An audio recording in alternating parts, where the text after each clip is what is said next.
नमस्कार मित्रों, आप सभी का एक बार फिर स्वागत है आपके अपने चैनल रीड सत्याग्रह के ऊपर।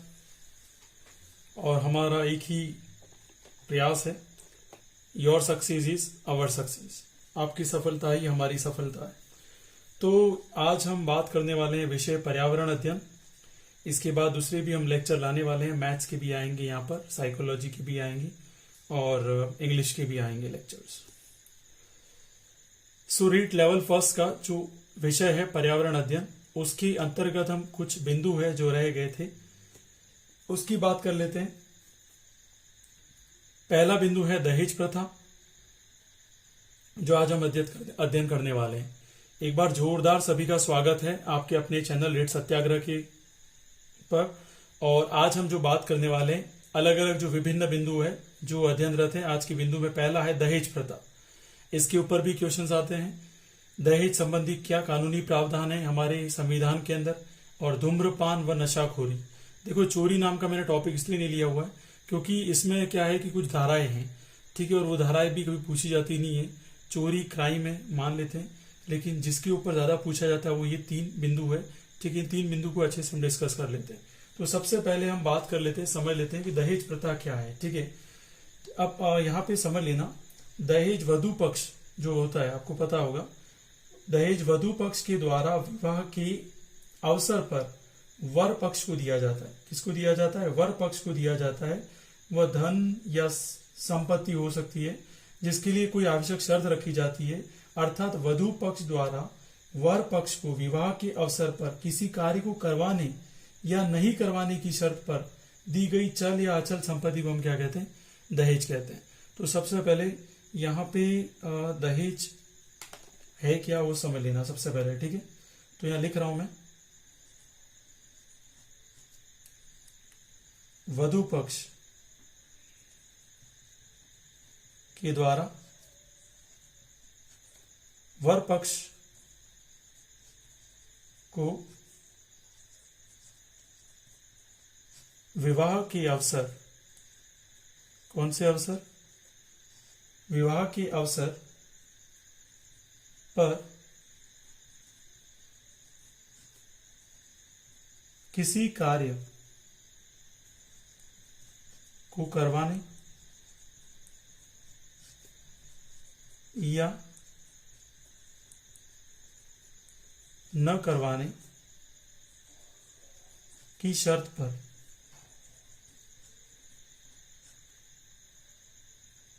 दी गई चल और अचल संपत्ति। चल का मतलब होता है कैश दे देना, अचल का मतलब होता है कि प्लॉट वगैरह देना, ठीक है। सोना जेवरात जो भी है, संपत्ति दहेज कहलाती है। अभी तो बहुत कम हो गया, लेकिन अभी भी बहुत जगह समाज में चल रहा है। तो क्या होता है, अगर वधु पक्ष के द्वारा वर पक्ष को विवाह के अवसर पर किसी कार्य को करवाने या न करवाने के लिए जो भी शर्त रखी गई है, ठीक है, और उस शर्त के अनुसार या तो वो क्या संपत्ति देती है?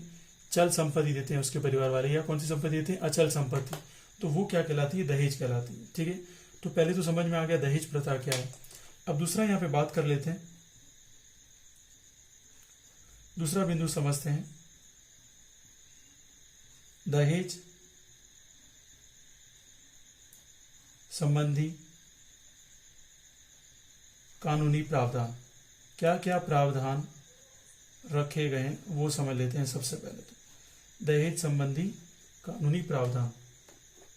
तो सबसे पहला जो सरकार ने यहाँ पर प्रयास किया है उसकी बात कर लेते हैं। वही है, उसी पे एक क्वेश्चन आ जाता है सिंपल सा, इसमें पूछा जाता है दहेज निवारण अधिनियम। कौन सा अधिनियम? दहेज निवारण अधिनियम कब लागू हुआ था? ऐसा क्वेश्चन आ जाता है, दहेज निवारण अधिनियम कब लागू हुआ था? तो आपको सिंपल सा उत्तर दे देना है कि सर दहेज निवारण अधिनियम 1961 को लागू हुआ था। कब लागू हुआ था? 1961। अब आपको ये पूछा जा सकता है कि जो दहेज निवारण अधिनियम है, ठीक है, कौन सा मंत्रालय द्वारा लागू किया गया था? तो वो भी आपको अच्छे से याद रखना है। तो भाई महिलाओं के बारे में बात है तो महिला ही आएगी, ठीक है। महिला एवं बाल विकास मंत्रालय। अच्छे से याद रख लेना है इसको, ठीक है। तो सभी शिक्षकों से निवेदन है, अच्छे से याद रखें आप इसको। महिला एवं बाल विकास मंत्रालय के द्वारा इसको लाया गया था और लागू किया गया था, ठीक है। इस अधिनियम के तहत कुछ प्रावधान किए गए थे दहेज संबंधी, ठीक है। क्या प्रावधान थे वो यहां पे समझना। सभी दहेज पक्षकारों को अब क्या करेंगे, अगर कोई दहेज मांगता हुआ पकड़ा गया तो उसके लिए क्या प्रावधान है वो उसको समझ लेते हैं। पहला तो है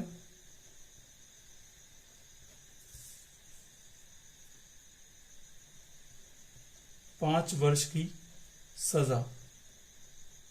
क्या होगी? 5 वर्ष की उसे सजा होगी। दूसरा, अब 5 वर्ष की सजा और दूसरा है 15,000 रुपये आर्थिक दंड देना पड़ेगा।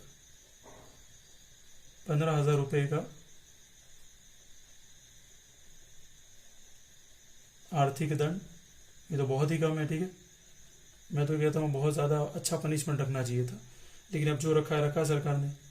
या हो सकता है कि दोनों भुगतने पड़े, ठीक है, कंडीशन बहुत गंभीर है। तो ये था पहला दहेज निवारण अधिनियम 1961। किसके द्वारा लागू किया गया था? महिला एवं बाल विकास मंत्रालय द्वारा लागू किया गया था। कब लागू किया गया था? 1961 में लागू किया गया था। क्या प्रावधान थे इसके तहत? सभी दहेज पक्षकारों को 5 वर्ष तक की सजा मिलेगी और 15,000 रुपये उनको आर्थिक दंड देना पड़ेगा, या दोनों उनको करना पड़ सकता है, ठीक है। तो ये तो हो गया बिल्कुल सिंपल। अब बात करते हैं उसको डिटेल में कि क्या क्या चीजें हैं। पूछे ले तो आपको आंसर दे देना है, और नहीं पूछे तो कोई दिक्कत नहीं है, बहुत अच्छी बात है नहीं पूछे तो, ठीक है। तो दूसरी बात समझ लेते हैं अच्छे से, इसे समझ लेते हैं तो आपको काफी हद तक चीजें समझ में आने लग जाएगी। तो अब बात कर लेते हैं हम लोग और क्या किया गया इसमें, ठीक है। अच्छे से समझना, कोई दिक्कत आए तो बता देना, ठीक है। अब है आपकी यहां पर भारतीय दंड संहिता। भारतीय दंड संहिता जिसे हम बोलते हैं इंडियन पैनल कोड। क्या बोलते हैं? इंडियन पैनल कोड इंग्लिश में बोलते हैं, हिंदी में बोलते हैं भारतीय दंड संहिता।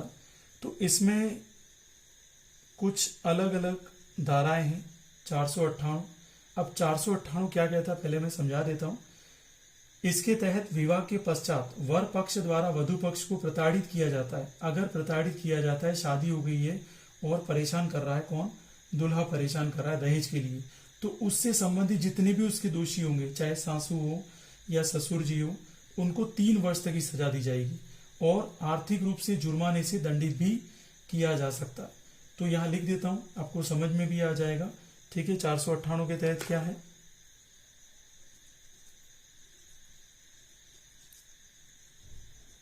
वधु का वर पक्ष के साथ शादी की कितने वर्ष? याद रखना, शादी के पश्चात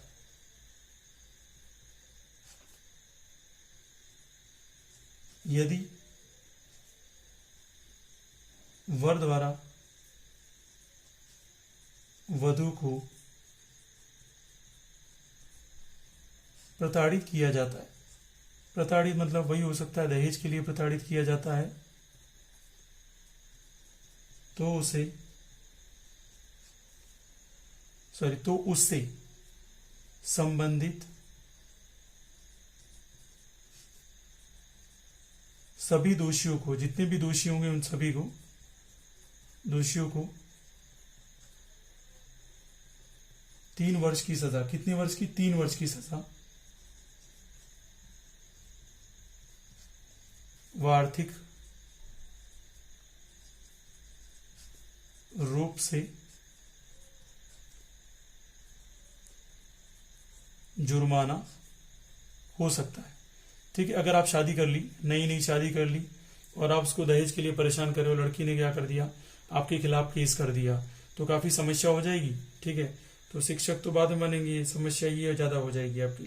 तो ये किसके तहत है? 498 ए के तहत है। अब दूसरे आर्टिकल की बात कर लेते हैं, क्या है कोई दूसरी धारा, तो वो भी हम समझ लेते हैं। तो दूसरा है आपका भारतीय दंड संहिता 304B के अनुसार, ये दंड संहिता मतलब धारा है, भारतीय दंड संहिता आईपीसी 304B, इसे थोड़ा समझ लें क्या है ये, ठीक है। अच्छे से याद रख ले तो बहुत अच्छी बात है, नहीं तो बहुत गड़बड़ वाली बात है, ठीक है। यदि किसी लड़की की विवाह के 7 वर्ष बाद, मतलब आपकी शादी हो गई है, 7 वर्ष के अंदर अगर उसकी मौत हो जाती असामान्य परिस्थिति में, और ये साबित हो जाता है कि उसकी मौत दहेज की वजह से हुई, किसकी वजह से हुई, दहेज की वजह से, तो जो भी उससे संबंधित दोषी पाए जाते हैं उन सभी दोषियों को 7 वर्ष की सजा हो जाएगी और आर्थिक रूप से जुर्माना भी भरना पड़ सकता है, ठीक है। याद रखना 7 वर्ष की सजा हो जाएगी और आर्थिक रूप से जुर्माना भी भरना पड़ सकता है, ये ध्यान रखिएगा क्योंकि ये काफी समस्या वाली बात है। यहां पे मैं लिख देता हूं आपके लिए, क्या है, यदि वधु की विवाह के 7 वर्ष भीतर असामान्य, कैसे, असामान्य परिस्थिति में मृत्यु हो जाती है और यह साबित हो जाता है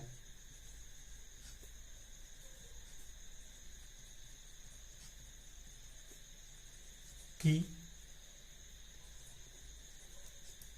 वधु की मृत्यु के पीछे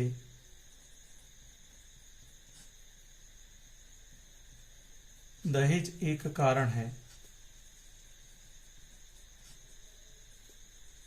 तो सभी दोषियों को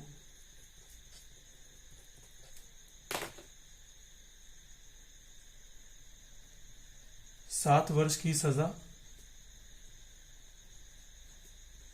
प्लस आर्थिक जुर्माना हो सकता है, ठीक है। तो सभी शिक्षक बंधु यहां से अच्छे से याद करना, अगर वधु है, विवाह के 7 वर्ष भीतर उसकी मृत्यु हो जाती है, कुछ अलग कारण हो तो कोई दिक्कत नहीं है, लेकिन अगर असामान्य परिस्थिति में उसकी मृत्यु हो गई और ये सिद्ध हो जाता है कि उसकी मृत्यु का सबसे प्रमुख कारण था दहेज, तो मान लीजिएगा कि जितने भी दोषी उसके आएंगे उन सभी दोषियों को 7 वर्ष की सजा हो जाएगी। कितने वर्ष की? 7 वर्ष की, और उसके साथ साथ आर्थिक जुर्माना भी हो सकता है, ठीक है। तो अब बात करते हैं लास्ट, ये तो था 498 है, ये 304B था। अब बात कर लेते हैं भारतीय दंड संहिता का अंतिम धारा क्या थी।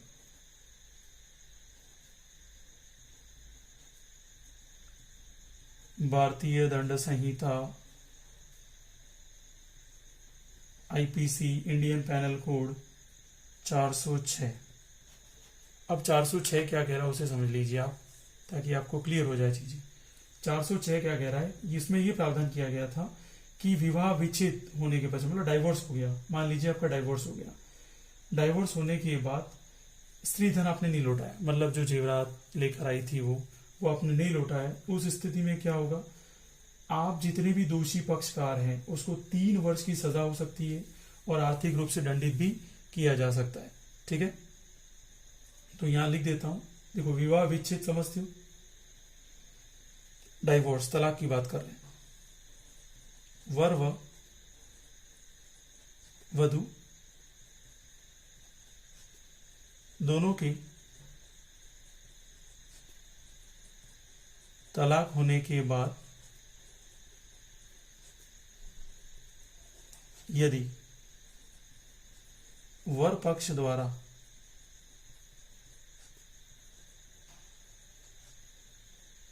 वधु पक्ष के धन को नहीं लौटाया जाता है,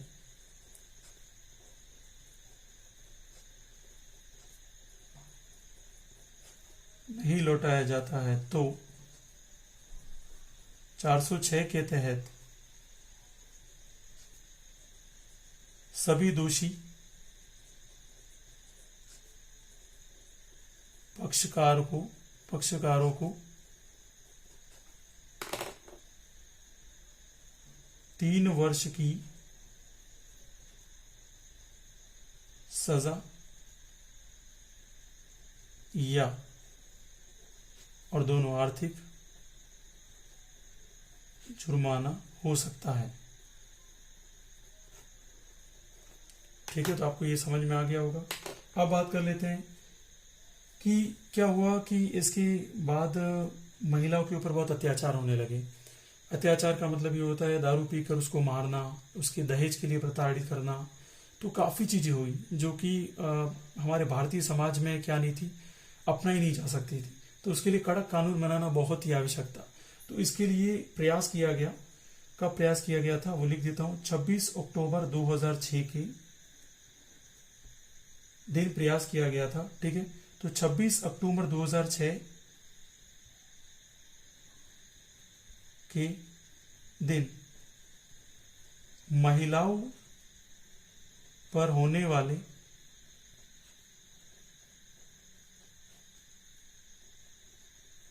अत्याचार और उत्पीड़न, अत्याचार और याद रखना, अत्याचार और उत्पीड़न को नियंत्रित करने हेतु क्या बनाया गया? कानून बनाया गया। ठीक है, क्या बनाया गया? कानून महिला संरक्षण अधिनियम 2005 लागू किया गया।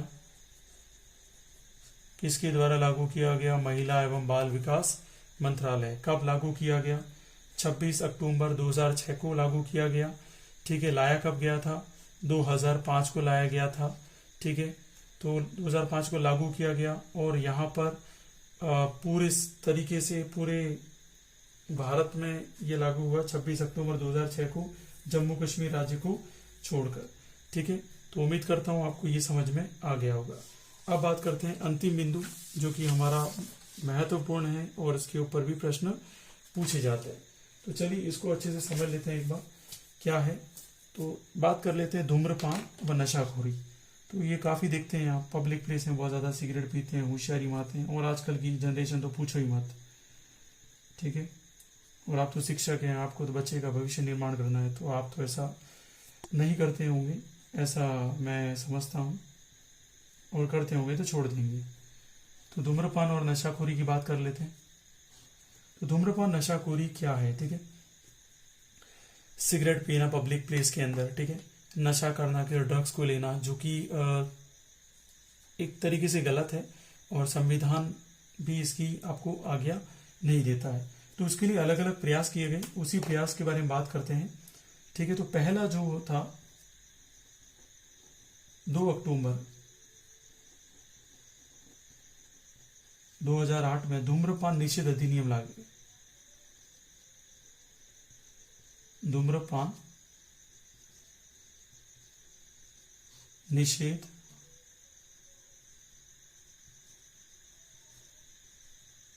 अधिनियम। तो धूम्रपान निषेध अधिनियम यहां पे क्या हो गया? लागू किया गया।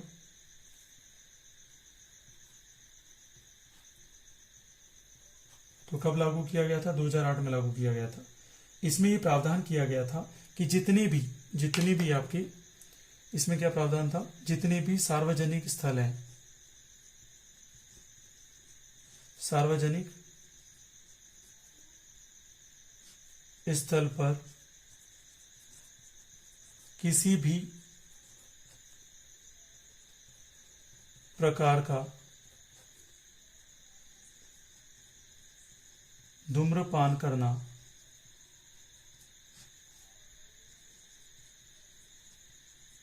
कानूनन अपराध है। ठीक है, तो इसे अपराध घोषित किया गया। कौन से अधिनियम से?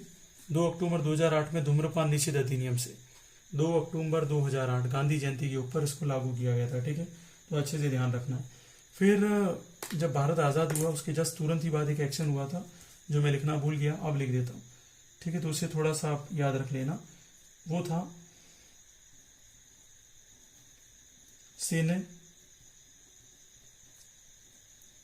सिनेमैटोग्राफ अधिनियम। ठीक है, एक ये अधिनियम था जो देश आज़ाद हुआ था और आज़ाद होने के 5 साल के अंतर्गत इसे बना दिया था नेहरू जी की गवर्नमेंट ने। 1952 में लागू किया गया था। इसमें यह था कि जितने भी क्या है कि जैसे पिक्चर है, जितनी भी आपके चलचित्र है, और उनमें क्या होगा, जितने चलचित्र मतलब मूवी की बात कर रहा हूं मैं, चलचित्रों में आपको चेतावनी देनी है। क्या देनी है? चेतावनी। चेतावनी किस लिए देनी है कि जैसे हीरो शूटिंग कर रहा है और शूटिंग करते हुए सिगरेट फूकता हुआ बता रहा है, तो वहां चेतावनी देना है कि धूम्रपान सेहत के लिए हानिकारक है। क्या देना है? धूम्रपान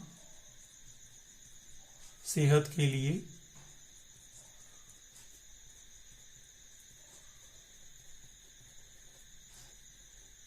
हानिकारक है। तो ये 1952 में बनाया गया था सिनेमैटोग्राफ अधिनियम, तो इसे ध्यान रखना है।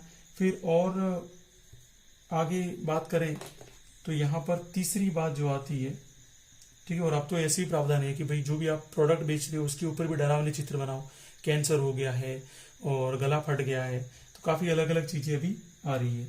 इसके बाद इन नशीले पदार्थों की जांच करने के लिए, ठीक है, जांच पड़ताल करने के लिए कि भाई ज्यादा इसके अंदर ड्रग्स तो नहीं मिलाए जा रहे हैं, तो 17 मार्च 1986 जब, ठीक है, याद होगा 1986 को क्या किया था,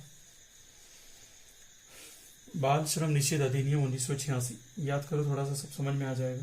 1986 को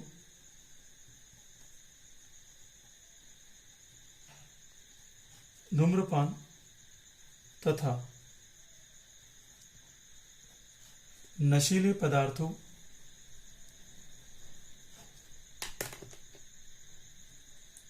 की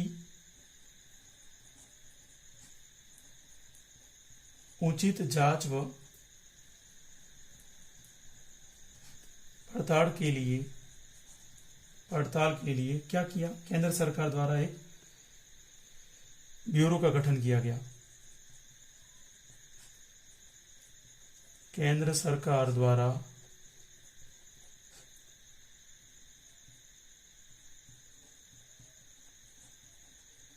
नारकोटिक्स ब्यूरो का गठन किया। कब किया गया था? 17 मार्च 1986। तो सभी शिक्षक बंधु यहां तक आप समझ गए होंगे, ठीक है। तो ये बहुत ही इंपॉर्टेंट है। कौन सी एजेंसी लाई थी जांच पड़ताल के लिए? धूम्रपान व नशाखोरी वाले जो पदार्थ है उनके लिए 17 मार्च 1986 को नारकोटिक्स ब्यूरो नाम की एक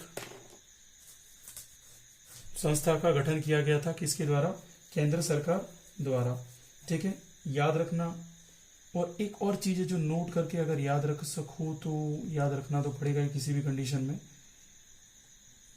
31 मई, क्या है 31 मई? इस दिन विश्व तंबाकू दिवस मनाया जाता है। विश्व तंबाकू दिवस मनाया जाता है। कब मनाया जाता है? 31 मई को मनाया जाता है। तो ये चीज आपको अच्छे से याद रखनी है, ठीक है। अब कुछ पदार्थ हैं जिसके अंदर क्या क्या होता है वो आपको याद रखना है। अगर तंबाकू की बात करें, तंबाकू के अंदर क्या होता है?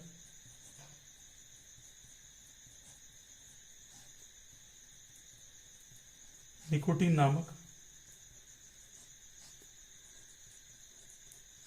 पदार्थ पाया जाता है। कौन सा पदार्थ है? निकोटीन नामक पदार्थ पाया जाता है। किसके अंदर पाया जाता है? तंबाकू के अंदर। एक ये चीज आपको याद होनी चाहिए, ठीक है। और फिर केंद्र सरकार ने एक और प्रयास किया भारत में, ठीक है। भारत में कैसे? तंबाकू जैसे पदार्थ को नियंत्रित करने हेतु